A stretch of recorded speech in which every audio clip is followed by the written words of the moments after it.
और Pakistan law academy के तलबा और तालिबात अस्सलाम वालेकुम। पाकिस्तान लॉ अकेडमी की तरफ से मैं हूं मोहम्मद उजैर अमीर। आज हम लोग डेमो लेक्चर नंबर 2 स्टडी करने जा रहे हैं। हमने कल डिस्कस किया था कि जो हमारे पास सिलेबस है introduction to law and legal system के सब्जेक्ट का, उसमें कौन कौन से टॉपिक्स हैं और हर टॉपिक का क्या मीनिंग है, क्या पर्पज है। और आज हम डिस्कस करेंगे कि जो सब्जेक्ट है Pakistan studies LLB 4 years programme Pakistan के फर्स्ट सेमेस्टर में, उसका क्या सिलेबस है और हर सिलेबस में जो एक इवेंट जिस चीज को वो जाहिर करता है उसका क्या बैकग्राउंड था और क्रिएशन ऑफ पाकिस्तान में उसकी क्या इंपॉर्टेंस थी। हम आज के इस लेक्चर में वो सब कुछ डिस्कस करने जा रहे हैं। अब ये मैंने सिलेबस यहाँ पर लिख दिया है। इसमें हमारे सिलेबस में 7 के करीब कैटेगरीज बनाई गई हैं। अब पीयू के सिलेबस में वही जो पंजाब यूनिवर्सिटी का सिलेबस है पीयू का, वही इस्लामी यूनिवर्सिटी ऑफ भागलपुर में भी वही सेम सिलेबस है। इसके अलावा डिफरेंट और यूनिवर्सिटीज, हमारे पास पेशावर यूनिवर्सिटी के भी कुछ स्टूडेंट्स ने नोट्स परचेज किए हैं, तो उन्होंने भी बताया है कि जो सिलेबस है वो सेम ही है। अच्छा, अब ये हमारे पास जो पाकिस्तान स्टडीज है, इसमें हमारे पास पहली कैटेगरी है, पहला पोर्शन है आइडियोलॉजी ऑफ पाकिस्तान का। आइडियोलॉजी ऑफ पाकिस्तान यानी कि नजरिया पाकिस्तान, कि पाकिस्तान किस आइडियोलॉजी के ऊपर बेस में आया। तो पॉइंट ये है कि जो आइडियोलॉजी ऑफ पाकिस्तान है उसको हम डिस्कस इसलिए कर लिया क्योंकि जो पाकिस्तान है वो किसी जंग के बाद नहीं बना था। पाकिस्तान जो है वो किसी हुकूमत ने यानी कि किसी रियासत ने नहीं बनाया था। पाकिस्तान जो था वो अपनी आइडियोलॉजी आइडियोलॉजी ऑफ इस्लाम की बुनियाद पर बना था। एक दुनिया में ये वाहिद ही मुल्क था जो मजहब की बुनियाद पर और आइडियोलॉजी एक नजरिए की बुनियाद पर बनाया गया था।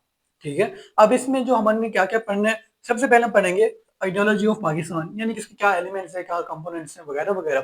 ठीक है, उसमें हमारे पास सबसे पहली बात तो वही है कलमा तौहीद, जो कि एक इंसान को एक मुसलमान बनाता है, और वही जो कलमा है वही इसी आइडियोलॉजी ऑफ पाकिस्तान की मेन बुनियाद है। अब नेक्स्ट है हमारे पास टू नेशन थ्योरी। अब जाहिर सी बात है कि पाकिस्तान क्यों बना था, इसी टू नेशन थ्योरी, दो कौमी नजरिए की वजह से, जिसका मानना ये था कि हिंदू एक अलग कौम है, मुसलमान एक अलग कौम है। हिंदुओं का अलग मुल्क होना चाहिए, मुसलमानों का अलग मुल्क होना चाहिए। तो उसी आइडियोलॉजी के ऊपर बुनियाद रखते हुए मुसलमानों को अलग मुल्क पाकिस्तान बना दिया गया। ठीक है, इसके भी कंपोनेंट्स पढ़ लेंगे। उसके बाद हमारे पास objects of creation of Pakistan. Pakistan क्यों बनाया गया, उसके क्या मकासद क्या थे। सबसे पहला मकसद तो यही था ना कि जो मुसलमान है इंडिया के सब कॉन्टिनेंट के, उनको एक आज़ाद और एक खुद मुख्तार रियासत फराहम कर दी जाए जिसमें वो लोग अपनी जिंदगी इस्लाम के मुताबिक गुजार सके। ये सबसे पहला मकसद था पाकिस्तान बनाने का। ठीक है, इसके अलावा और भी काफी सारे हैं, फाइनेंशियली तौर पर भी स्ट्रॉन्ग होना चाहते थे, पॉलिटिकल तौर पर इंडिपेंडेंट, इसके अलावा सोशली रिलीजियसली तौर पर वो चाहते थे कि अपने मजहब की अच्छे से यानी कि इबादत कर सकें और कोई भी उनको रोकने टोकने वाला ना हो। ये मकासद डिफरेंट है, हम ये डिस्कस करेंगे। अब उसके बाद हमारे पास Quaid-e Azam in ideology of Pakistan, Allama Iqbal in ideology of Pakistan. इन दोनों की आइज में क्या आइडियोलॉजी ऑफ पाकिस्तान थी, आइडियोलॉजी ऑफ पाकिस्तान, पाकिस्तान क्यों बनाना चाहिए, या पाकिस्तान बनाने का नजरिया या ख्याल क्या था और क्यों होना चाहिए, वो सब कुछ वो कायदेआज़म क्यों चाहते थे और अल्लामा इकबाल क्यों चाहते थे, और उनकी कुछ हम लोग सेइंग कोटेशन भी पढ़ेंगे, वो लिखेंगे भी सही पेपर में ताकि हमारा इंप्रेशन अच्छा पड़े। तो ये सब कुछ वो चीजें आ जाएंगी। और नेक्स्ट है हमारे पास what was the background of ideology of Pakistan. वैसे ये पहले होना चाहिए था, मगर ये हम लोग तब पढ़ लेंगे कि इसका बैकग्राउंड क्या था। बैकग्राउंड वही था कि टू नेशन थ्योरी से स्टार्ट हो गया था, खासकर 1857 के बाद। ठीक है, और नेक्स्ट है हमारे पास what was the impact of ideology of Pakistan on Islam. इसका मतलब ऐसे ये बनता है कि जो आइडियोलॉजी ऑफ पाकिस्तान है उसमें इस्लाम का क्या किरदार है। उसमें किरदार यही है कि पाकिस्तान का नाम क्या है, Islamic Republic of Pakistan. Pakistan के कॉन्स्टिट्यूशन में साफ साफ लिखा गया है कि अगर कोई भी कानून कुरान और सुन्ना के खिलाफ होगा तो वो क्या है, नल एंड वाइड माना जाएगा। तो यानी कि ये क्या है, ये इस्लामिक इंजंक्शंस है जो हमारे आइन का भी हिस्सा है, और हमारे तमाम जितने भी कवानीन है, वो कोई भी कानून जो है वो इस्लाम के अगेंस्ट नहीं है। ठीक है, अभी मेरे पास पहला पोर्शन हो गया। अब नेक्स्ट पोर्शन है हिस्ट्री का। अब इसमें हिस्ट्री के जो मेन इवेंट्स थे जो पाकिस्तान बनने से पहले, यानी कि 1947 से पहले, खासकर ये स्टार्ट कर रहे हैं हमारे पास 1900 के बाद बात, यानी कि जो 20वीं सदी है, और 20वीं सदी 1901 से लेकर 1950 के आसपास तक यहाँ पे पढ़ लेंगे। ठीक है, उसके बाद फिर पाकिस्तान बनने के बाद और जाओ लाख वगैरह तक 1971 तक यहाँ पे पढ़ लेंगे। तो सबसे पहले हमारे पास सिंध डेपुटेशन, ये हम लोग जानते हैं कि 1906 में ही हुआ था। ठीक है, उसके बाद सिंध डेपुटेशन में क्या हुआ था कि कुछ वफद बनकर लोगों को जो था मुसलमानों का, वो मिले थे उस टाइम के वायसराय थे। वायसराय को बताया कि हमारे पास ये यानी कि मसले मसाइल है, और तकरीबन 1.5 लाख मुसलमानों के सिग्नेचर्स लेकर गए थे। ठीक है, तो वायसराय ने कहा कि आप लोग कैसे बात कर रहे हैं कि आप लोग ये लहदा यानी कि कौम है, या फिर आप लोग ऐसे ऐसे अपने कुछ मकासद लेकर आए, कुछ अपने यानी कि डिमांड्स लेकर आए, मुतालबे, तो मैं कैसे पूरे कर सकता हूँ जबकि आपकी तो खुद की पॉलिटिकल पार्टी नहीं है। क्योंकि उस टाइम 1885 में कांग्रेस बन चुकी थी। तो वो जो कांग्रेस थी वो ये मांग कहती थी कि जितने भी पूरे भी यानी कि नेशन है पूरे इंडिया में, उन सब की वाहिद नुमाइंदा जमात कौन सी है? कांग्रेस। तो मुसलमानों ने कहा नहीं, वो तो हमारे लिए कुछ स्टैंड बाय नहीं कर रही। तो फिर उसने कहा वाइसराय ने, अब लोग अपनी खुद की यानी कि एक पॉलिटिकल पार्टी बनाए। नेक्स्ट क्या था? Formation of Muslim league. ये तकरीबन दिसंबर में ही बन गई थी, ठीक है, दिसंबर 30 को, यानी कि हैप्पी न्यू ईयर से 2 दिन पहले। और नेक्स्ट हमारे पास फिर जब वो बन गई मुस्लिम लीग, तो फिर उसने क्या किया, एक मिंटो मोर्ले रिफॉर्म्स लेकर आया वो वाइसराय, ठीक है। अब उसने रिफॉर्म्स में क्या था, उसने सेपरेट इलेक्टोरेट का कॉन्सेप्ट बहुत इंपॉर्टेंट है हमारे पास पर्सनल स्टडीज में। वो ये होता है कि जिस कास्ट के लोग हैं वो अपने उनके लिए यानी कि एक सेपरेट रिप्रेजेंटेशन होगी, और वो अपने ही यानी कि लोगों को, अपने ही रिलीजन के लोगों को क्या कर सकेंगे, एक सेपरेट वोट कास्ट कर सकेंगे, ठीक है। तो यानी कि सेपरेट इलेक्टोरेट इसमें आ गए, जिसकी वजह से जो हिंदू थे वो काफी यानी कि इससे काफी यानी कि नाराज हुए, गुस्सा हो गए, और उन्होंने एहतजाज वगैरह भी किया कि ये नहीं होना चाहिए।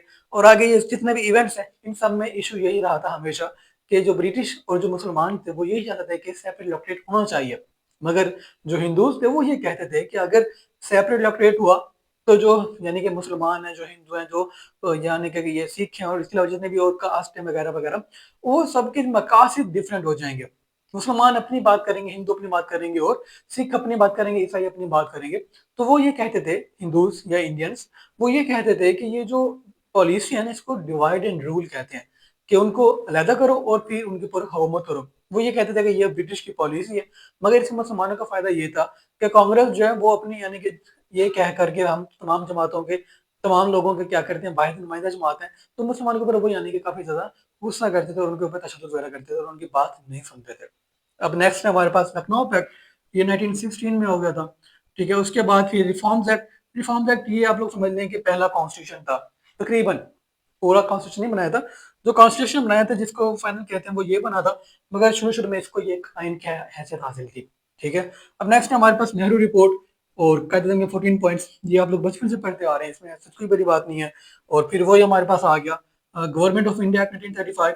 अब अच्छा, इसमें 1930 से लेकर 1935 तक वो 3 राउंड टेबल कॉन्फ्रेंस हुई थी, इसके अलावा 1-2 इवेंट्स और भी हुए थे, खुद में अहमदाबाद भी हुआ था। तो वो जो इवेंट्स थे वो हमारे पास 5 ईयर एलएलबी में थे, मगर अब 4 ईयर्स में उन्होंने रिमूव कर दिया, उन्होंने ये रिमूव करके ये पुट कर दिया, ठीक है। अच्छा, अब नेक्स्ट हमारे पास जब ये 1935 का एक्ट आया, तो इलेक्शन हुए, मुसलमान हार गए, हिंदुओं की भी यानी कि रूलिंग गई, तो उन्होंने क्या कि मुसलमानों के ऊपर जुल्मों से तंग किए, और उसे मुसलमानों का डार्क पीरियड कहा जाता है। ये 1937 से 1939 तक रहा था भाई, ठीक है। अब नेक्स्ट है हमारे पास पाकिस्तान रेजोल्यूशन, वो जो हमारे पास 1940 में 23 मार्च को हुई थी, ठीक है, तो ये वो है। अच्छा, अब नेक्स्ट है हमारे पास major events events from 1940 to 46, उसमें वो काफी सारे इवेंट्स आ जाते हैं छोटे छोटे, ठीक है, हम लोग वो रिसीव कर लेंगे। अब नेक्स्ट है हमारे पास कैबिनेट मिशन प्लान, ये फिर वही 46 में हुआ था, ठीक है। इसमें वो कुछ मिनिस्टर्स थे, 3 मिनिस्टर्स, एक ही रेडक्लिफ था, 2 और थे, उन तीनों ने आकर यानी कि वो कैबिनेट का हिस्सा थे यूके के प्राइम मिनिस्टर के, वो यहाँ पर इंडिया आए, उन्होंने कोशिश की कि हम लोग मुसलमान और हिंदुओं को इकट्ठा करके यूनाइटेड इंडिया बनाए। हिंदुओं ने कोशिश की थी, हिंदुओं ने काफी कोशिश की थी कि यूनाइटेड इंडिया होना चाहिए, पार्टीशन नहीं होनी चाहिए, मगर मुसलमानों की जिद होने की वजह से उनका ये प्लान फेल हो गया, और फिर यानी कि क्या प्लान आया, पार्टीशन प्लान, यानी कि डिवाइड करने का। ये हमारे पास जो आप लोग जानते हैं बहुत फेमस है, 3 जून 1947 का। अब नेक्स्ट हमारे पास रेड क्लिफ अवार्ड, ये समझ लें आप लोग 46-47 में ही आया था, ठीक है।